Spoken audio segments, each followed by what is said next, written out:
What's going on? It's Wishmaster with the Wishlist Podcast. We are at Emphasis Tattoo right now, and I have a very special guest today. This is an expert health coach. He knows a lot of shit. We're going to have a lot of fun today.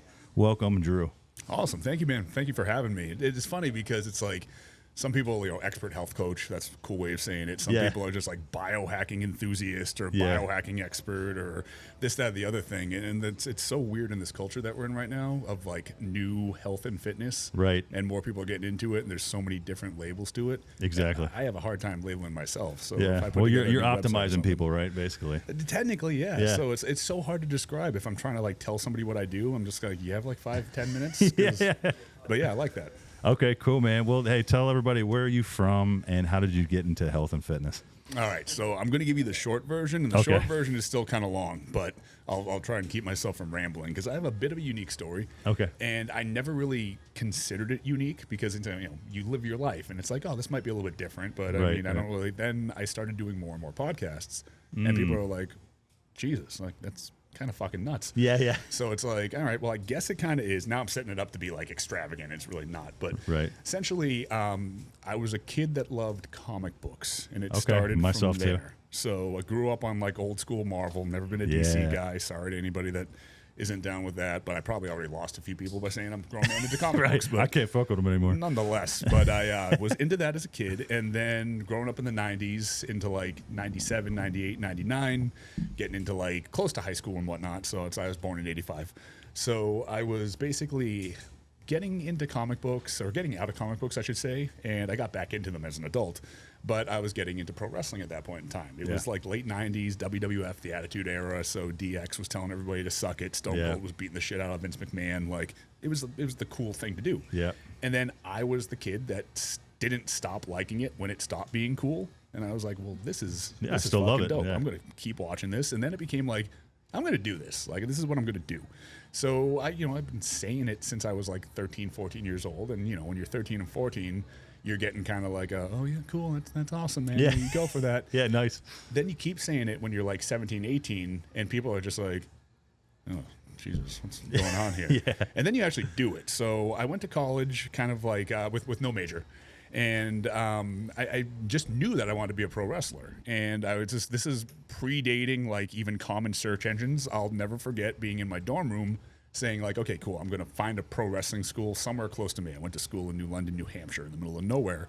And I remember using Lycos. And there's a entire generation now that has no idea and will never know what Lycos is. But I'm searching Lycos for pro wrestling schools. Yeah. Found 3 or 4, emailed all of them. The only one that got back to me was in Pawtucket, Rhode Island, which was about a 2.5-hour drive. Oh, okay. So I very intentionally started dating a young lady that had a older model Mustang that got good mileage, so I could borrow her car because I didn't have one at college. Nice. And I feel bad to this day. I doubt she'll ever watch anything that I do. Maybe she does, maybe she doesn't. But I lied to her and told her I was just driving to Manchester, New Hampshire, 30 minutes away. And I started going to wrestling practice. She didn't look at the mileage? She didn't add it? I didn't even think mileage was a thing at that point in time. I was just a dumb 19-year-old, Right. So I start traveling to do that. And, of course, as I'm catching on and learning more about pro wrestling, everybody's telling me you got to get bigger. And I was, I'm 6 feet tall on a good day. Yeah. And at the time, I was like an athletic-looking kid, but like not fat, but high enough body fat that I had no definition, no abs. Yeah. I looked not unhealthy. I'm here before. So it was, dude, you look like a super athlete compared to 19-year-old me. So people are telling me, like, you got a good frame, and I was picking up the wrestling pretty well, and I could talk really well, and it was one of those things where they're like, your body's going to hold you back. So I'm like, all right, well, I always wanted to look like these superheroes. I've never really worked out before, so let me just start doing that. And, well, I'm in college anyways. Everybody's bothered me to get a major, so fuck it. My school was really well known for 2 things, nursing and exercise science. Okay. Exercise science it is. So I picked a major. It was exercise science because I figured that was the closest thing I could do to majoring in professional wrestling. Right. So long story shorter, slightly, I started working at the campus gym because they had a program, which for some reason, because it's kind of ridiculous if you think about it. If you're in exercise science, you could get a free personal training certification, and they would automatically hire you to work with anybody local in town that needed personal training. Like, yeah, I mean, that's great, right? Right. Completely inexperienced professional telling you how to lift weights. Yeah. But that was my first personal training certification, if you will. And I would do that. I would make some extra money just to be able to pay for the gas to get back and forth to wrestling practice. Eventually, 3 years in, left college and was wrestling full time. I was getting enough bookings to kind of pay some bills with that, but I needed to supplement it with something. So I got another personal training cert, started working at one gym, started taking clients at another gym, and I just started training clients because I realized, hey, this is decent money. Wasn't really good money, but it was decent enough to survive on as, like, you know, it paid so you could do your passion. Exactly. So traveled the world, traveled the country at least, doing a lot of pro wrestling stuff, and kept getting like bigger in that world, but also physically bigger because I was learning more about training and nutrition and everything like that, and getting more experience working with people and just working with different body types. But that was never like the big picture plan. The big picture plan was WWE.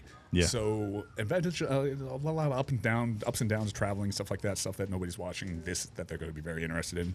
Finally, around 26 years old, I had made my way down to Tampa, Florida, because that's where WWE's Farm League, if you will, was based. And I had a friend that was trying to get me a job that worked for the company that ended up losing his position, and then just said, hey, I'll make a call for you and just go down and talk to these guys, see what they'll do. Yeah. So I ended up going down, and I basically worked there as a walk-on for a couple of years, still getting bigger. I was working at a Bally's Total Fitness in Tampa at that point in time. Okay. So that, again, is going to date the living hell out of me. And ended up going to WWE. So I got a contract, got a tryout match at a Monday Night Raw in Jacksonville, Florida. They offered me a contract, and I was like, this is awesome. Like, here we go, if I can made it. So I was there for about a year and a half, and eventually what ended up happening was budget cuts rolled around, and I got fired. It was a normal thing. Yeah. I was told I was the model student. I was doing everything right. I had one of the best promos, interviews in the entire group that we had. And I'm like, oh, well, what the fuck? So then I thought, well, I definitely want to go back, but I'm gonna make myself undeniable. So I'm gonna be the biggest, baddest motherfucker on the planet. It was still the Vince McMahon era. Vince loved bodybuilders. I'm gonna look like a bodybuilder. So that's when I started pursuing the education in this field even more. So I started reaching out to bodybuilders for mentorships and to start taking more and more courses. And that cascaded to a point where I had an opportunity to link up with a pro bodybuilder named Ben Bikulski. Okay. Ben was, I believe, his best placing at the Mr. Olympia was 11th, but that's still 11th best on planet Earth for bodybuilding. And he was kind of at the tail end of his career, and he was transitioning more into something where he wanted to be like the best at everything. And he wanted to be the guy known for biomechanics and longevity and all the things in between and whatnot. So he ended up mentoring me. I ended up working or first interning at his gym with him, with a guy named Cassim Hansen, which is one of the best biomechanics experts on the planet, with Joe Bennett, who is, in my opinion, right up there with Cassim. He's known as Hypertrophy Coach online, tremendously popular. Worked with those guys, very hands-on, and learned from them, worked with Ben, trained with Ben almost every single morning. Eventually, those guys branched out because it was such a unique niche at the time, especially in bodybuilding. Were they like the Gary Breckas at that time? Like, because he's kind of like one of the top guys, In the training world specifically. In the training world specifically. All three of them amazing at everything. And Ben has now become like guru status. Kind of like a Gary Brecka, but I've seen way better in my opinion. No offense to Gary Brecka. But situationally, it was like biomechanics and training. And then I started picking this up. The internship ended. I ended up taking a job at the gym, and I ended up taking over the gym as general manager and then a personal trainer also. Then as Ben would give me more high-profile clients, he realized that, all right, Drew keeps hitting home runs with this. He's really passionate about it. You're now the head trainer. So now I was in charge of everything training at MI40, and I did that for years. And from there, it just was like, where am I going to go with this? Because this is kind of fun, and I'm really enjoying this. And all these experts were coming in, because Ben ran what was called the Muscle Intelligence Podcast. He still does.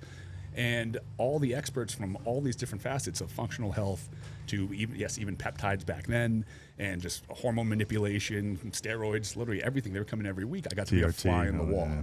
So I would talk to these guys. I would listen to them as they were interviewed on the podcast, and then I would link up with them. And I would exchange contact information so I could bug them for more information, take their courses if they offered them. Some of them gave me free courses, and That's awesome. It was years of just continued mentorships with multiple different people. So Ben eventually left the gym. His ex-wife ended up taking it over, and it was just a mutually respectful situation and whatnot. He was not going to be back for a while at the time. And I was making the majority of my money because these super high profile people would come in and just say, Ben, I want to work with you. And Ben would go, well, I don't work with clients one-on-one anymore, but Drew's my guy. So that's what built that up. So I decided, well, that cash cow was stepping out. And I've built a pretty decent name for myself, but nowhere near his level. So it's time for me to kind of like sink or swim and do it on my own. Yeah. So inevitably, one of my best friends, Trevor, and Trevor ran basically everything as far as the podcast, social media, everything for Ben, had both ended up like choosing to step out. And then we eventually opened up DDT Method, my company, together. Yeah. And then now for years, it's just been this snowball effect of it growing and growing and growing. And as it grew, I just decided, I was pretty much poor until my tenure at MI40. Made no money. And I was making money at MI40 for the first time. So I was used to living at a very low cost of living. Yeah. So now that I had started making money, I just dumped it more into continued education, more high-level mentorships, and I wanted to learn as much as I could about everything now.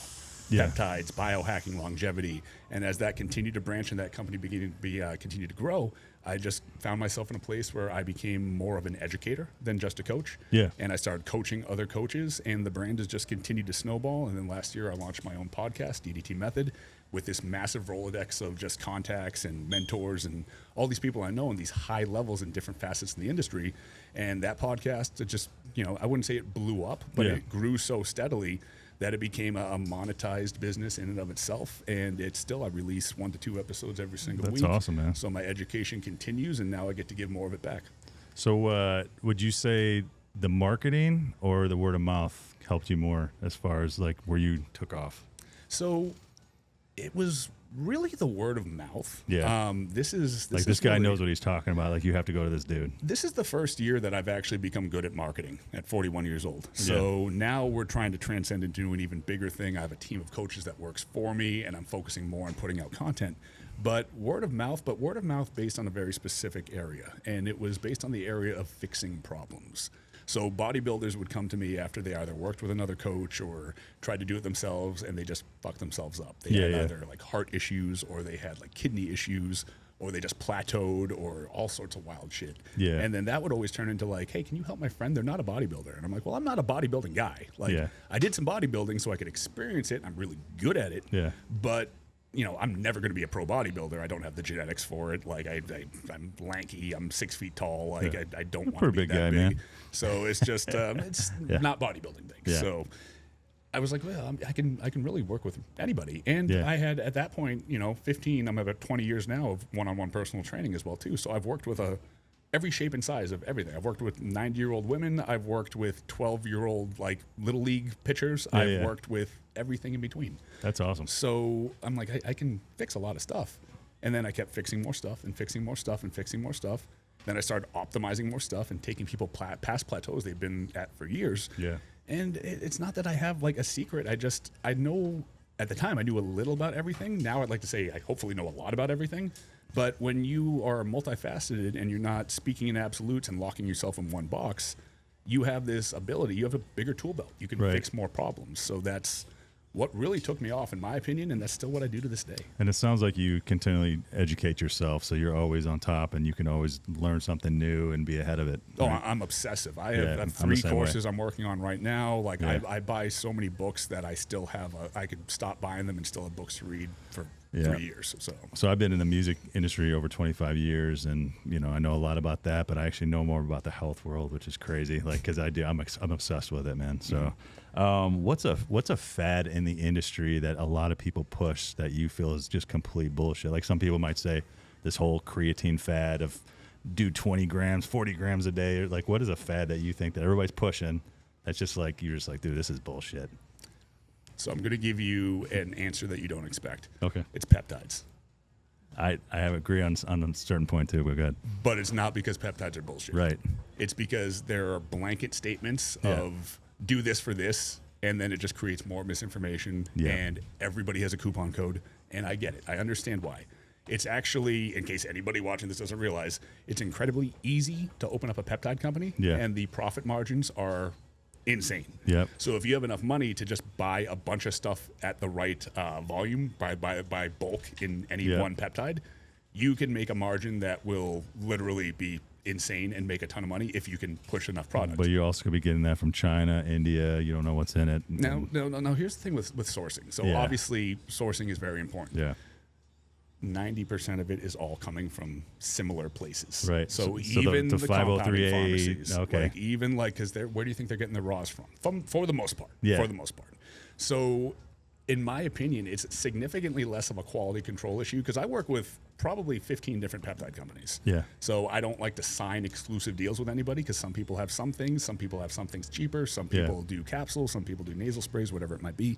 So I don't like to lock myself in. Plus, that I feel that no offense to anybody that does this, but I feel that would make me come off as a shill. Like I'm trying to make all this money from this one company. I have coupon codes for everybody. I never post them. Yeah. If somebody's asking me personal advice, I'll be like, here, this will save you a couple bucks. But I don't, and no offense to anybody that does, but I don't do it because I'm not trying to sell you product. The day that I'm relying on affiliate code commission for money is the day I should quit. Yeah. It's nice. It's mailbox money, but it's not something I'm pushing for a particular reason.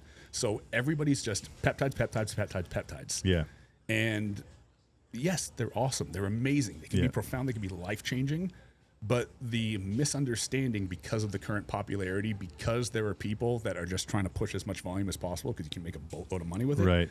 It's bullshit in how they're being applied. I agree. And, it's funny you said about that is that I've gone through two. So I did Retta at one pharmacy. It was great. I did another one. And one of the second one, I felt totally different. It was like my heart rate was going a lot faster. Same exact milligrams every week.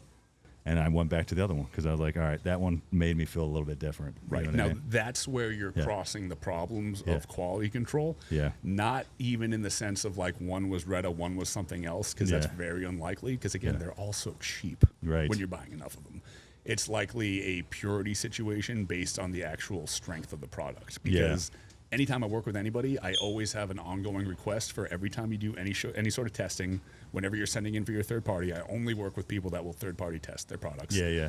I'll me too. always be made aware of like, hey, we're going to be low on Retta for a couple of weeks because everything tested too strong or too weak, or we got to change the labels or this, that. Right. Very rarely, like I can't even honestly think of a single situation where any company, and I've consulted with even more companies than I simply work with, and I just talk to a lot of people. We're really never seeing like, oh, this isn't that. Yeah. We're seeing the milligrams are off. Which would make sense because if all of a sudden you're taking this massive bolus dose of Retta that you weren't expecting, that glucagon constituent's going to throw your heart rate up through the roof. So it makes perfect sense. That's, And then another thing I noticed that gives it a bad name is people, like I have friends, they're like, hey, man, I'm going to lose some weight. And I'm like, all right, well, let's say they do tirzepatide. Start low, get your body used to it. They're like, I'm not losing anything. I'm just going to jump it up. And they jump up their milligrams so high right off the bat that they mess themselves. Like, dude, I feel like complete shit. This is fucking me up. I'm like, dude, you didn't follow the protocol. Right. Like exactly. So then that's why everybody's, oh, I'm having all these problems. Like it's because you didn't follow the protocol, get your body accumulated to it and stuff like that. So do you find that a lot too, that like people just want to jump into things and they want to do more because they feel like if it's going to help me at this milligrams, why don't I just double it? Right. So I see it all the time. And the reason is, again, it's this, it ties back to what I said, why the peptide fat is bullshit. It's not that peptides are bullshit. It's that this fat is creating so many problems with it because everybody's looking at them wrong. So first and foremost, 90% of people educating about peptides, or I should say taking peptides, are being educated about peptides from Instagram Reels. Yeah. Short form content. 100%. So that's the problem. Nobody has the attention span to even sit through like a full-length YouTube video. Yeah. And that's not the best source of information either. So you need to really understand them to apply them the best. Now, I'm not saying that as this broad statement that if you're going to take a peptide, you need to spend like 16 hours taking courses and stuff like that, because that's fucking ridiculous. I would, but I'm neurotic about my health. But that's kind of like saying, like, if you're going to take protein powder, you need to read everything about how whey protein is extracted from milk curd and the process of cold filtration, et cetera, et cetera. That's ridiculous to expect. But there should be an understanding, because at the end of the day, they're drugs. And being that they're drugs and being that they do work, people will just look at them as performance-enhancing drugs, kind of with a generalistic scope.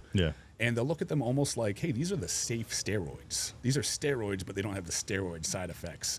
And again, they can give you profound physical changes or changes in your performance or healing or longevity or anything like that.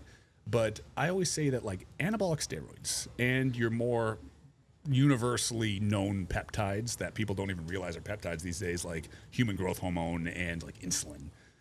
These are basically like like nuclear bombs. Like if you need to take out an entire city and just like you're at war and like that city's going down, if you drop the bomb in the center of the city, or if you drop it a couple miles north, or if you drop it a couple miles east, or if you throw it overhand, or you lob it out of a plane, or whatever the hell you deliver it as, that bomb's going to go off and you're going to eradicate your enemy.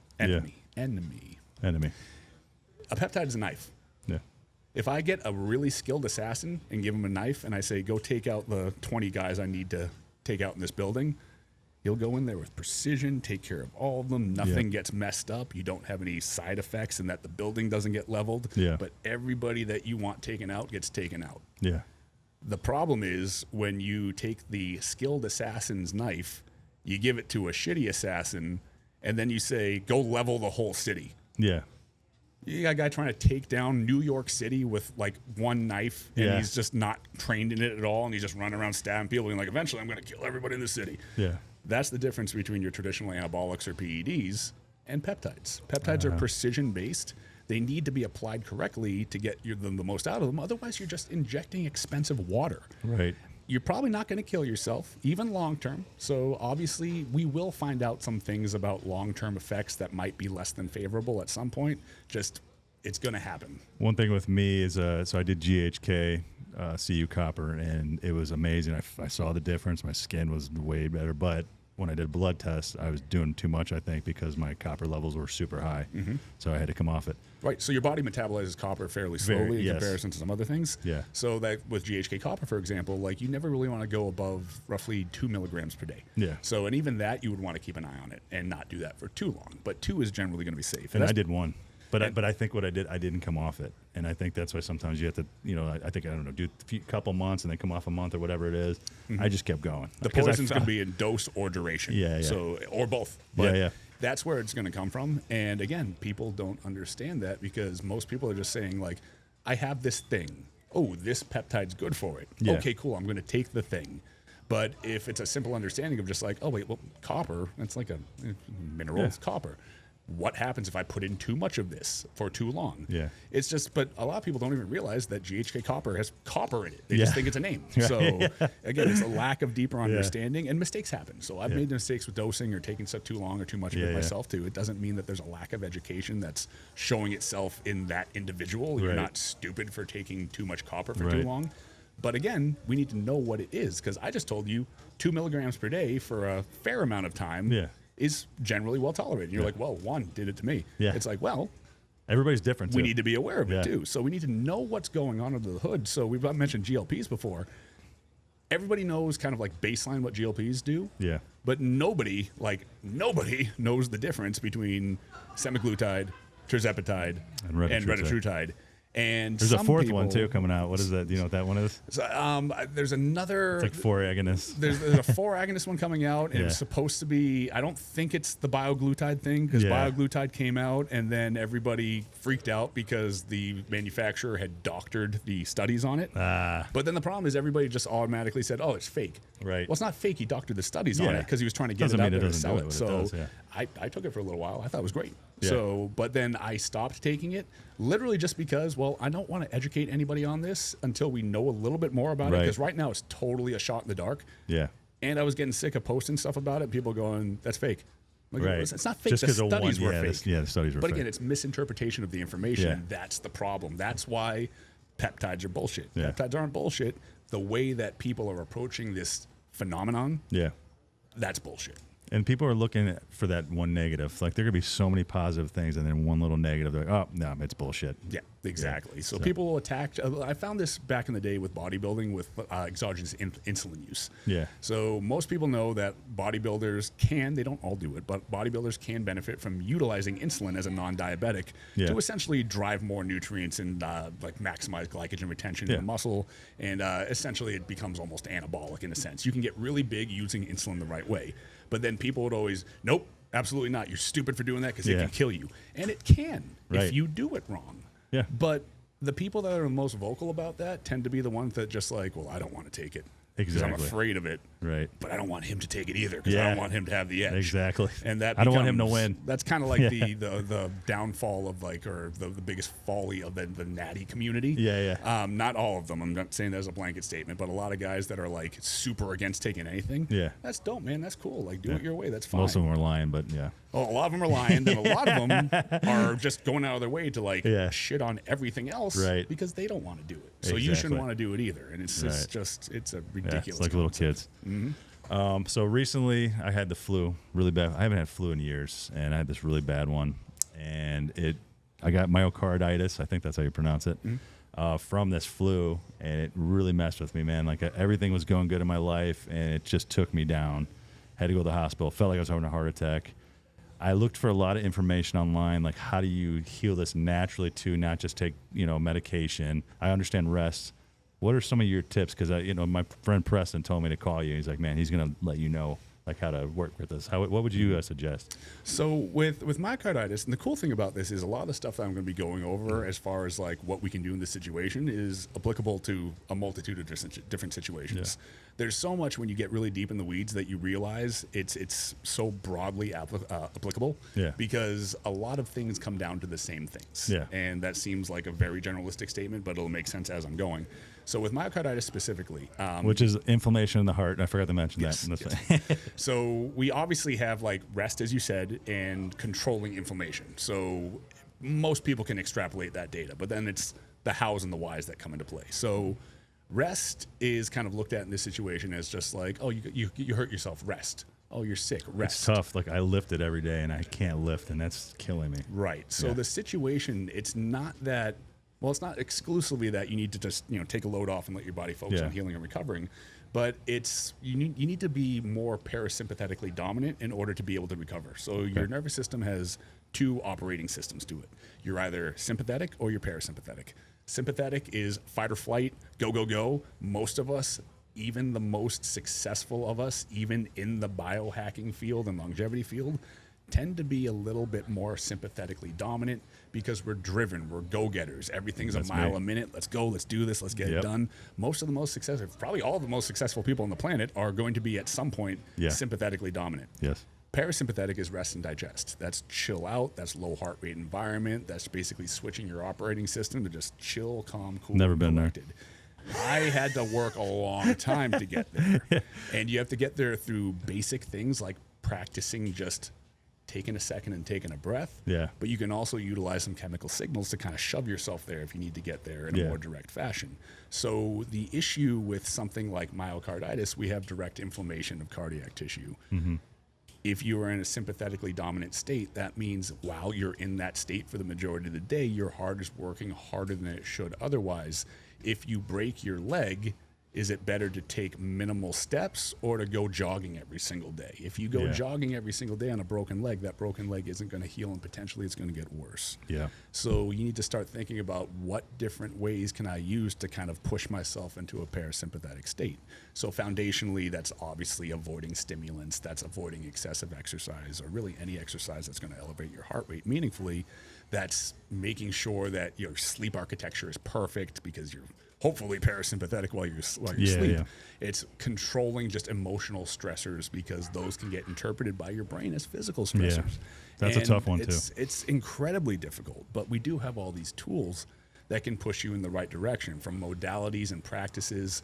Things like meditation, things like I do wind-off breathing every morning. That kind of helps with me. Mm-hmm. So I haven't got to the meditation point. My brain is hard to do that, but I want to get there. But I guess I'm kind of meditating when I'm doing that breathing because I'm not thinking about anything Exactly. else. So that's one of the things about breath work is essentially a different approach to meditation. That's not exclusively what it is, but if you're thinking about nothing but your breathing, which you have to follow very strict guidelines, whatever breathing drill that you're doing a lot of really cool stuff. Like one of the most important is in most of these modalities and approaches, you're improving CO2 tolerance. When you improve CO2 tolerance, you take in or you have to hold on to a massive amount of CO2. You're eliciting something called the Bohr effect, which makes your body more readily able to utilize oxygen better. So the more tolerant you are to CO2, which people kind of dismiss as a waste product, it's not. Yeah. The more tolerant you are to CO2, the better your body will utilize oxygen. So you're driving that through breath work and meditation, but driving the breath work in and of itself and focusing solely on your breath, you're really enacting the ability to be present because you're now not trapped in your mind. So Yeah. it's referred to as fusion with your thoughts, because when you fuse with your thoughts, you're existing solely in your head, and then you're riding a roller coaster of whatever's happening in your head at the time, and that directly correlates into a sympathetic drive, because your body's going to be acting as though it's actually doing these things. Right. When all you're thinking about is, either 10 second in, 15 second out, or whatever it might be, or maybe you've mastered not having to count anymore, but you're just focusing on deep diaphragmatic breathing. To really do that and lock that in for a longer amount of time, you're not really able to let your mind wander. And the better you get at it, the better you're locked in, and that's defusing you from those thoughts. That's the opposite of fusion with your thoughts, Nice. which is why it's so good for anxiety and everything like that too, because you just take a step away from the thing that you're basically exacerbating in your mind that's keeping you sympathetically dominant. Right. Now, things like that can be incredibly profound, but we also have different ways that we can drive this through a couple different modalities and whatnot. So for the nervous system particularly, we can make sure that we're utilizing things that can basically push us into a little bit more of a parasympathetic state.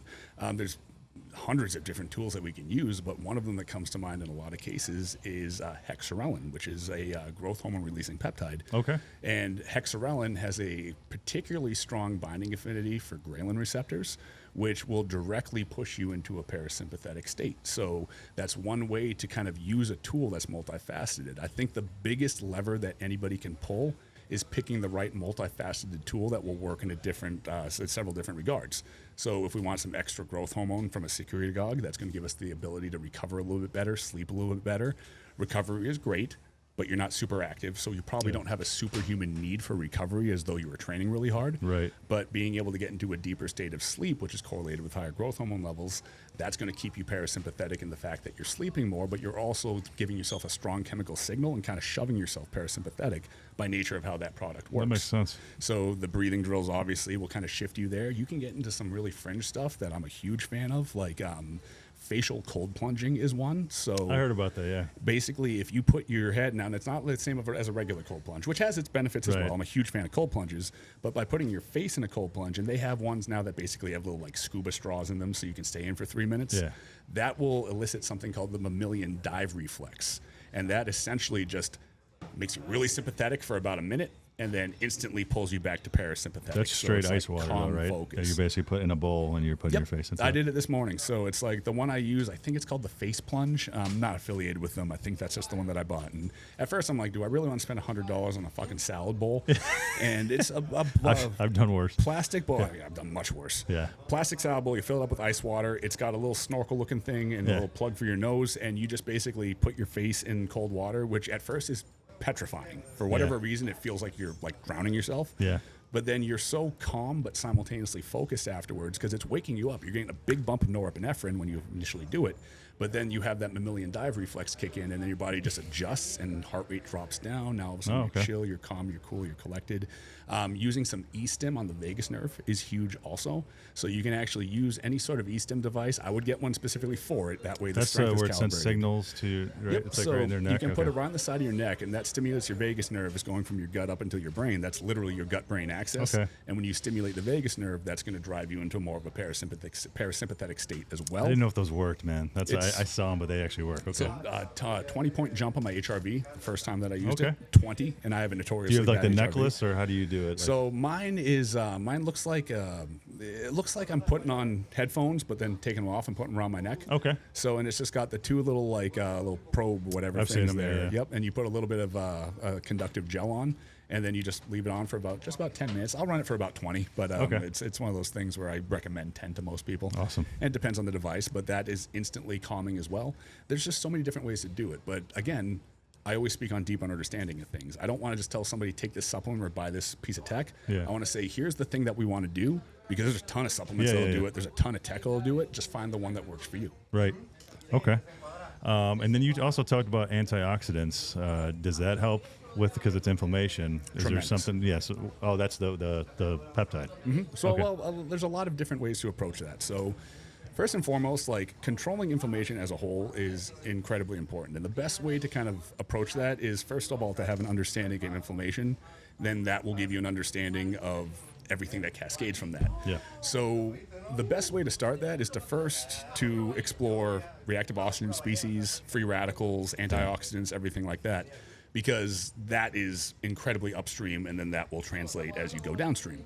So again, we kind of realize that like oxidative stress bad, inflammation bad, ROS, if you people know what that is, bad, antioxidants good, but then the buck kind of stops there. Yeah. So essentially, like your cells will create ROS as a byproduct of what they're doing, and some ROS is important because these are signals that create enzymatic processes that just do the things that we need to do. They drive adaptations. We always want to be adapting to something. We never want to be just flat in homeostasis, even though your body wants to be there, because then you're not really adapting to anything. You're not getting better at anything, and not just necessarily like a skill, but just better at being alive and better at being an efficient human. Right. So when you have to look at the Krebs cycle for this, you have to look at like oxidative phosphorylation, how your body makes real energy. So not like caffeine energy, like actual ATP, adenosine triphosphate. So essentially what's happening is your body is through a multitude of different processes. It's pulling in substrate, which is essentially glucose and fatty acids. Yeah. So you are either in a state of lipolysis, where basically fatty acids that are stored get cleaved and pulled into the bloodstream, and then they go through beta oxidation when they're actually burned off, or you just have adequate glucose in the blood, and the demand for energy is glucose, and there's different situations that demand one or the other. And those things get shuttled into the cells. They basically get stripped down into their electron component. They get passed along with NAD and NADH through the electron transport chain. And while they're doing this, they're spitting out some ATP, and the end byproduct is they spit out a bunch of ATP, which is what we need, not just in terms of energy, like, oh, I need some ATP to go to the gym. Yeah. It's kind of like, oh, I need some ATP to think, to breathe, to not die. To be motivated. So as this energy demand is being created and being met, it's kind of like the engine is throwing off a couple sparks, and those sparks are reactive oxygen species, ROS. So those cascade into free radicals, which are unpaired electrons, and superoxide, which is, without getting into a whole dissertation on that, like the boss level free radical. It's the end of the video game. It's like Bowser and Mario Brothers. So a little bit stronger, a little bit more, like, not necessarily damaging, but you don't want a bunch of it. Yeah. So antioxidants are essentially just things that donate electrons, because when you have these free radicals, these electrons that are bouncing around your system, electrons want to be paired. So a free radical, an unpaired electron, is going to be just bouncing through your biology, looking for other electrons to pair onto, electrons that are active in other cells, and all of a sudden it just attaches itself to it, and that causes cellular chaos, because then that whole system and component starts to break down. Then that in and of itself drives the state of oxidative stress, which in and of itself drives excessive inflammation. Right. So an inflammatory response is an immune response that we need. So it's when there's damage or when there's danger, it's essentially flushing blood and nutrients and everything that we need in that area to that area to be able to fix that problem. Yeah. When we're in a state of oxidative stress, like we're spitting off too many free radicals, oxidative stress will drive systemic inflammation. Systemic inflammation is bad. Inflammation is good. We would die without inflammation. Yeah. But the situation is excessive chronic inflammation is basically like pulling the fire alarm in every single room of a super tall office building. Yeah. So the fire department is just kicking open every door and just spraying blanketly with a hose to try to put out what might be like a little bit of like smoldering rubble at the bottom of something that's not doesn't really need to be there. Yeah. But in the meantime, now there's, the 37th floor in room 262 is fucking blazing. Yeah. But the fire department's already all deployed, and they're putting out all these little like mini fires, and they can't make it to that room in time. That room gets worse, it spreads, and everything starts to go nuts. So that's chronic background inflammation. We have situations where... Is that the inflammation that causes disease and long-term effect? Yep. Because now your resources are being shuttled all over the place to try and address 1,000 different emergencies at once. Mm-hmm. So when an actual emergent situation arises and it starts to get worse and worse and worse, we don't have the actual tools. We don't have the troops to send to fix that area. Yeah. So that becomes incredibly problematic, and it's a breeding ground for disease and disorder and just metabolic chaos at the same time, because the more inflamed you are, the more everything else starts kind of breaking down. Just like the big fire spreading in the building. It might be one room at first, and then all of a sudden it's a whole floor, and then it's a few floors, and then everything's breaking in town, and the whole thing fucking falls down. Yeah. When we have a situation like myocarditis, we have excessive amounts of inflammation being driven in the cardiac tissue, specifically by a pathogen or by any sort of situation that could elicit that, then it kind of went out of control and went wild. So that's where it comes down to controlling inflammation. And the best way to control inflammation in that situation is taking the medications that your doctor gives you. I'm not trying to give anybody home remedies for this. Right. So you can drive extra anti-inflammatory effects by having your classics like your fish oils in check, all the things that we know. Curcumin's great. Assuming that they don't. Yes, turmeric. So curcumin's the active component within turmeric. Okay. So as long as you look at like the percentages and whatnot too, about 500 to 1,000 milligrams of curcumin. I don't like giving dosages, but I'll mention them every now and then when it's safe, because somebody will misinterpret or double or triple it or whatever it might be. If I have more, it'll do better. Exactly, which is not usually the case. No. But controlling excessive inflammation with tools like that are ideal when we have a situation as important or as dire as myocarditis. We want to take what the doctor's giving us, obviously, but we can also control the situation by giving it a playing field in which it can be, the quelling of that situation can be exacerbated. Yeah. And that goes for the serious stuff where we can use things adjacent with all the therapies that the medical team is providing. And it can be for like issues that just bother you, stuff that's less serious, but like, here's how I address it. So you need to control reactive oxygen species and not drive any excessive stressors like that, because that drives oxidative stress that will drive inflammation. So that's where antioxidants come in from. That's where even things like getting adequate amounts of sunlight for photon exchange come in, because that helps with the process as well too. So vitamin D production is another one from UVB rays. So UVA also, but UVB is the primary one there. But the biggest thing is just we want to control the environment so we're not driving anything excessive. So antioxidants, I'm huge on. Anybody that works with me in a one-on-one coaching situation, they are spending a mortgage check in berries. Not literally, but they're eating a lot of blueberries, a lot of fruit. There's tons of antioxidant properties in fruits. There's lots of other foods that have them too. But then if anything's driving excessive ROS, then I like to step that up a little bit. So we can utilize things like injectable glutathione that will pull down ROS significantly. That's incredibly strong. What about the liquid glutathione that you put like under your? No, still it's not reaching them. You're better off in that situation using something like NAC, N-acetylcysteine, which is what about NMN? Is that supposed to be better than putting NAD or do you not? So with NAD, it's a weird situation. So the older you are, the more of a free pass you get on like NAD plus injections or like NAD infusions. There really hasn't been anything as far as like a meaningful development in oral NAD plus. People will swear by the liposomal version of it, but even that one's not really showing much. What about the NMN? They're saying NMN, if you take it in liposomal, it's supposed to be better. Precursors, yes, because then your body's not trying to take in NAD and pass it through everything and keep it intact and use it. It's taking the raw materials it needs to build it. So I like NMN, I like NR, and I like 1-MNA. Okay. So 1-MNA is really cool because that one actually drives vasodilation as well, because it drives up nitric oxide levels, which is something that's incredibly important for the endothelial lining and for just your vascular health in general. You do all those together? Which is another angle. No. So pick one and roll with that one. Okay. So 1-MNA would be the one that I would take predominantly, but I believe in shifting sources around a little bit, and also 1-MNA is stupid expensive. Yeah. So NMN now is fairly cheap anywhere that you get it. So I'm an NMN guy for most of the year, and then I'll do courses of like 1-MNA and stuff. Now in my 40s, I will utilize some NAD plus as well too.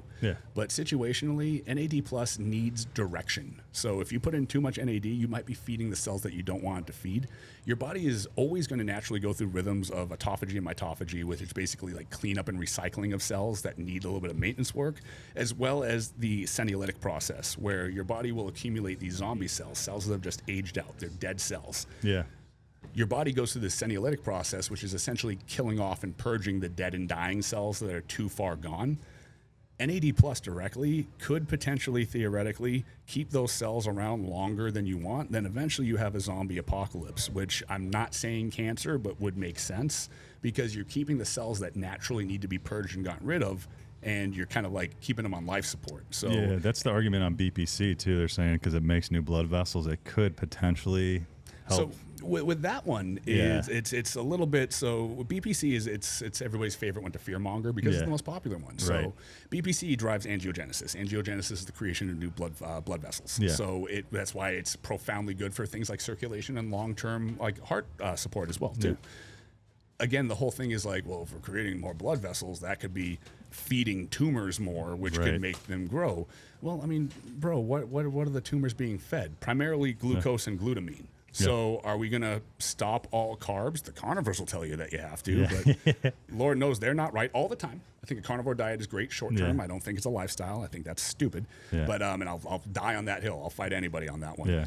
but then also like glutamine. So glutamine is the most abundant amino acid in the body, and that's one of cancer's favorite like snacks. Yeah. So you're going to completely cut off glutamine. Now I can make a case if somebody comes to me and says I'm not comfortable taking L-glutamine.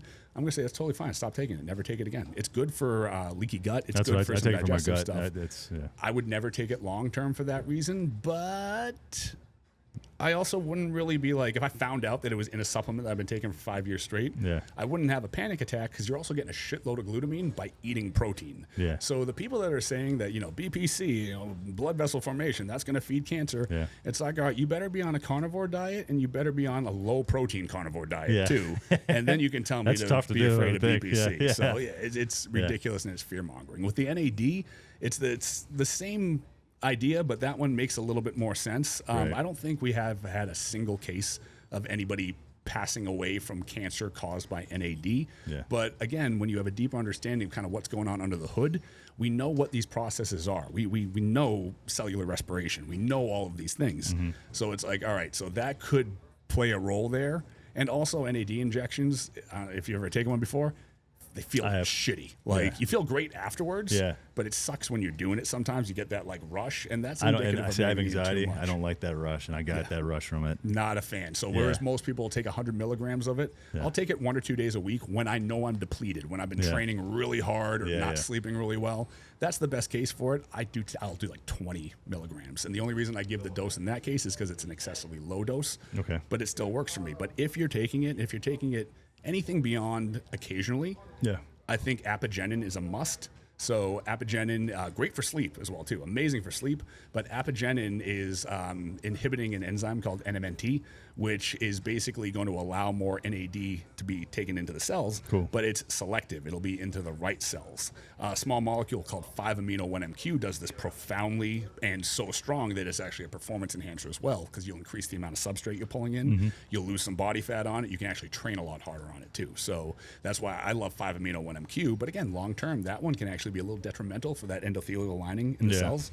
So at the end of the day, it all comes down to balance. That's kind of like the unspoken background of every point that I've just made. Is something needs to be balanced, and we can focus on something to become a little superhuman in one aspect and reap the benefits of it, but that balance has to be there as well. I post about peptides all day on my social media, and people will often think that like, dude, what are you taking? I'm like, well, right now, for example, I'm on my hormone replacement therapy dose of testosterone, which is 180 milligrams per week.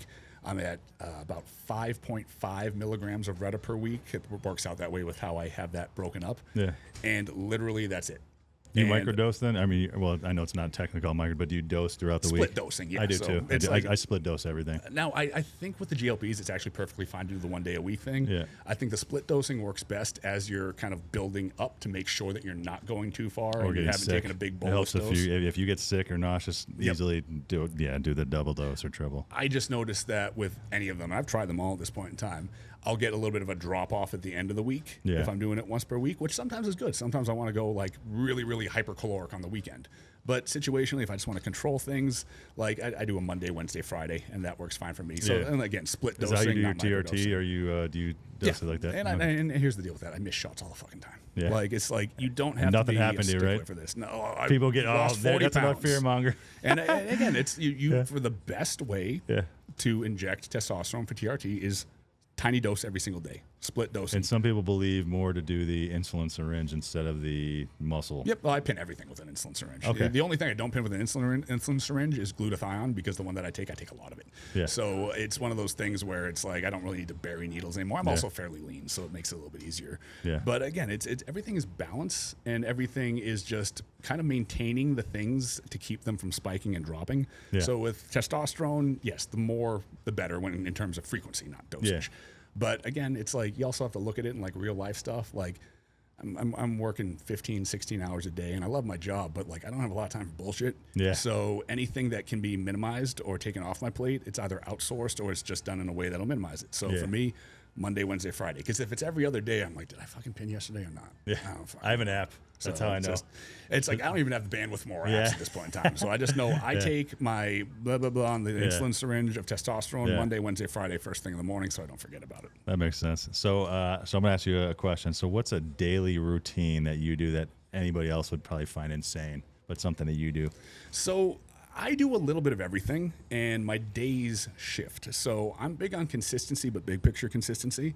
I've done the bodybuilding thing before. I've done the whole like every morning it's this cardio for this long and this long and this long and this long. So I have this business, I have another business. With this business, I have a team of coaches that I work with. I have to drive the entire thing through content. I have a very popular school group that demands lots of like deep level education. Yeah. I have to make content for there. I'm answering questions in there, and I maintain about 50 clients at a time also. So I'm always pulled in 1,000 different directions. So my day has to be super regimented. Yeah. I have my like paper calendar on my desk in front of me, and I have all my calendar apps and everything like that. So it's telling me where I need to go, but it's also telling me when I have gaps in my schedule. I have one notebook that's my me notebook. So it's an all black notebook, black pages. I have a little silver bougie pen for it. Yeah. It looks different than all my other notebooks. Yeah. And I have in different sections what my overall goal for myself is at that point in time, and the things that I need to do over the course of the week to get there. I don't have dailies. So right now, for example, I'm focusing on letting some tendonitis issues in my wrists kind of clear up before I deploy any anti-inflammatories or BPCs for them, because I always like to do everything else until I introduce a chemical signal. And I want to get leaner, but I want to maintain muscle size, and I want my cardiovascular conditioning to be untouched. I want to see if I can get stage ready lean, like bodybuilding stage ready lean, without doing a bodybuilding diet and without causing any detrimental effect to my cognition, because everything would go to shit. Like that makes sense. My brain needs to work or everything goes to hell. So right now, for example, again, outsourcing and getting as much stuff to build convenience as possible. That's the biggest takeaway I can give to anybody that wants to be successful, because I just don't have time for bullshit. If I have a work call and we start talking about stuff other than work, my brain starts going, shut the fuck up, shut the fuck up, shut the fuck up, shut the fuck up. If it's not a work call, I'll bullshit with somebody all day. But if it's work time, then I'm like, if this is a work call, we are talking about work and we're getting the fuck off the phone. So with the routine, it has to be placed in such a way that I also have 3 rescue dogs. They're all pit bulls. They don't all get along. We crate and rotate them. Too. So props to that. Yeah, man. And then on top of that, my fiance is finalizing her doctorate in nurse practitioning. So it's as a nurse practitioner. So life is chaotic as shit. So if things aren't outsourced or made readily available or easy to access, I just won't have the ability to do them. So I built a home gym based on that reason. I ate the expenses of that. I put everything that I need in my garage, and I bought all of my recovery modalities, Lakovsky coils, photobiomodulation stuff, and we can go into all of this about hot and cold therapy. I have sauna, cold plunge. I have a sauna. Everything. I can't do that either because this. Yeah, not right now at least. So it's tough, man. Everything is either in my garage or on my back patio that I need. So I have a list of what I need to do over the course of the week. I know that right now I do 30 minutes of zone 2 cardio a day, just lowish intensity, steady state 30 minutes. That can be either on my walking pad or on my elliptical, or I can do that on the bike also. I do 2 sessions of HIIT cardio per week. Those are just 20 seconds all out death, 2 minutes super easy, just 4 rounds, super quick, super easy. And then situationally, that's usually done on my assault bike. I have 2 sessions of Norwegian 4x4s per week, which is kind of in between the two. So it's 4 minutes of all out max intensity for what I can sustain for 4 minutes. So very different than 20 seconds. Then 3 minutes of just slow and easy. And then another 4. That's 4 rounds. So it's about 30 minutes, a little bit less, a little bit more. And I know I have to do 2 of those, 2 of the hit cycles, and then 4 of the steady state sessions. I also have to do 3 weight training sessions per week for what I want to do right now, because I just want to preserve muscle mass. So I just go upper, lower. That way I'm getting, on some weeks, 2 upper days. So you do 4 workouts a week for muscle training? Just about. So now if I wanted to get bigger, I'd probably increase the frequency and the intensity of that a little bit. But I'm just really trying to maintain and get a little bit stronger in a couple different movement patterns while I'm just stripping body fat and making my heart super strong. Because I've never done a prolonged phase of just cardiovascular intensive work for that purpose. And I'm in my 40s. So I've maintained very good cardiovascular health this far, but I've never run a marathon. I signed up for a half marathon in December this year that I probably should train specifically for and start that soon. But I just figured I want to make myself as proficient in every cardio zone as possible. Cardio is not just walking for 10 hours. It's different heart rate zones and different control, and that's going to make you more resilient. That's also going to make you train harder when you're lifting weights. So you can get more out of less, more intensity, so you don't have to do as much, because everything's about saving time. Now, my peptide regime, as I mentioned right now, it's just retatrutide. I've only been doing this split for about 6 weeks. As I continue to do this a little bit more, I'm going to accumulate some ROS, so my oxidative stress is going to go up. Yeah. So that's when I'll probably introduce a heavier antioxidant load. Right now, I'm just eating my antioxidants. I take vitamin C and vitamin E, and I take spirulina and chlorella, which are rich in antioxidants. I'll probably next reintroduce something called carbon-60, Buckminster fullerene, which is a unique antioxidant. It's shaped, the molecules like a big basket, and whereas a normal antioxidant goes in, finds that electron, goes out, this one floats around your system for a few days, and it collects a ton of them. So nice. I'll utilize that. I'll utilize either broccoli sprouts with food prepared in mustard seed, which releases superoxide dismutase, which takes care of that superoxide, the stronger free radicals. Yeah.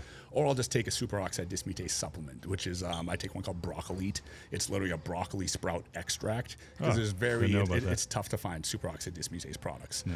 So I'll utilize that one if I just don't feel like preparing, because you have to grill the bean sprout and bone broth, and then you have to put the mustard seed on top of it, and the constituents release really something or other. Yeah. It's a lot of work. So right now, that's essentially it. So I have my, I take my HRT, I take a little combination of Nature Thyroid, which is a split T3, T4 with a little bit of extra T3, just because that's what brings my levels to high optimum. I get blood work done quarterly. Okay. So it's usually every 3 months, sometimes every 4 months.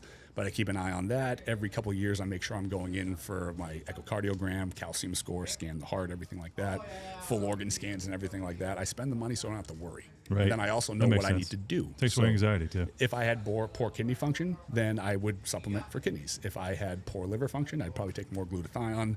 I'd take more TUDCA. I take TUDCA just because the liver plays a big role in what's called hydroxylation, the components of your estrogen. Because you can have normal estrogen, but if you're out of whack between 2, 4, and 16 hydroxyestrogen, you're going to have high estrogen side effects as a man with normal estrogen. And females can suffer from this a lot too. That's where a Dutch test, like a dry urine test, would come in and tell you, because you won't learn it in a blood test.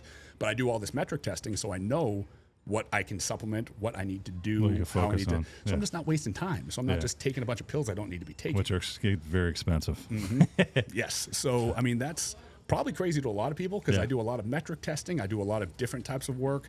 Sometimes I'll go into phases where I'll be doing sandbag training or heavy mace work. I bought all that stuff so I have it, because then I feel a little bit more functional. I hate that term, but I'm attacking movements not just from a bodybuilding standpoint. The vocal minority of the internet is usually bodybuilding enthusiasts, not necessarily fans of bodybuilding that watch or compete in bodybuilding, but it's just what's a good bicep curl? Yeah, press, it's mostly how do you get the boulder shoulders? But then how do you do things that are going outside of those? Yeah. So it's basically all sagittal plane work, which is kind of straightforward, and a little bit of frontal plane work. Right. Very rarely are they doing transverse or rotational work. And then what ends up happening is you end up getting super jacked, and then you go to pick up your groceries and you fuck yourself up. Yeah. There's a bodybuilder. Not a lot of core stuff. Exactly. There's a bodybuilder named Branch Warren that in the early 2000s was one of my absolute favorite bodybuilders. He trained like a fucking animal. Yeah.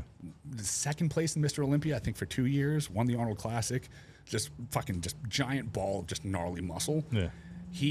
I believe it was 3 major injuries. I think it was 2 quad tears and a tricep tear. Never once happened in the gym. And he trained like a fucking maniac. Not slow execution, just hauling and throwing weight. Never one injury in the gym. He slipped in a parking lot once. He slipped going downstairs and caught himself on the banister once. And I believe he fell off a horse the third one. But every injury was something that was a movement pattern that he wasn't training every day. I think the same thing happened to Ronnie Coleman, if I'm not. I probably did at some point. I mean, look, he can hardly walk. Because most of these injuries occur outside the gym because their movement pattern is different. That's why I try to, even if it's not a part of my training, at least once or twice a week, I'll warm up and get like a 200-pound sandbag, get it off the ground, throw it over my shoulders, stuff like that, because you need to go outside of traditional movement patterns to be resilient in everything. Plus, you get stronger. You burn through substrate. We talked about substrate ATP. Mm-hmm. If you can make yourself burn through more substrate, then you're going to get leaner as a result of it, because you're utilizing more calories faster. That's why SLU-PP332 is so popular, because that makes you just rip through substrate, and it favors fatty acids. But you have to pair that up in the right environment too. That's the other thing. You need to know what these processes are synergetic with, so you know when to do it. That makes sense, man. Well, I appreciate. I have one more question for you. So this is kind of more of a game. So I want you to rank these in order. You ready? Mm-hmm. All right. It's kind of more towards, I guess it could be women too, but sleep, testosterone, discipline, money, and mindset. What would be your rank? I could say them again too if I forgot. Go through them one more time. Sleep, testosterone, discipline, money, mindset. If you had to rank those. Mindset first and foremost. Okay. Because if your mindset's poor, it disrupts everything else. Yeah. Including your sleep. Sleep is number 2. Okay, I agree. Because if your sleep architecture is poor and thus your sleep is bad, that will literally negatively impact everything else. That's all downstream. Your mindset will fuck up your sleep will fuck up the rest of it. Yep. Give me so you got testosterone, discipline, and money left.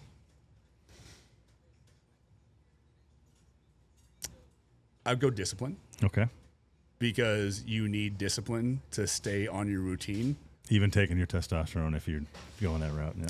I would say more importantly, you need discipline so you can make money. Yeah. Because the thing with it is, and this will literally alienate me to half of the people watching this, money, you need money for everything else. Yeah. And you can make money super easily. It's fucking easy to make money. And that's where I'm alienating people. Because I'm sure there are people watching this that are struggling. Like, fuck you, man. It's like, because that was me for the longest time. Yeah. And maybe it's not the easiest thing in the world, but if you find a way, there are easy ways to find ways to make money, but then you need to be disciplined in order to execute them. Yeah. Even if like I have a specialty, I can sell what I do all day. I just need the discipline to put it out there and learn how to market it and learn how to make more people realize what I can do so they can buy this from me. I need discipline so I can learn more, so I can fix more problems. So I need that to make the money. Then I have the money, and then we have testosterone. What else? Testosterone's last. And money. Testosterone, money. But fucking put testosterone last. Because if I run out of money, then I can't optimize my testosterone or do the things to... Nice. I can't buy I can't afford testosterone if I have no money. Exactly. So it's just like basically they all cascade down because you need the things above it in order to get the thing that you want to do. Right. Well, Drew, I appreciate you coming on here, man. It's been a pleasure, dude. Awesome, man. You dropped a lot of gems today, man. So where can people find you?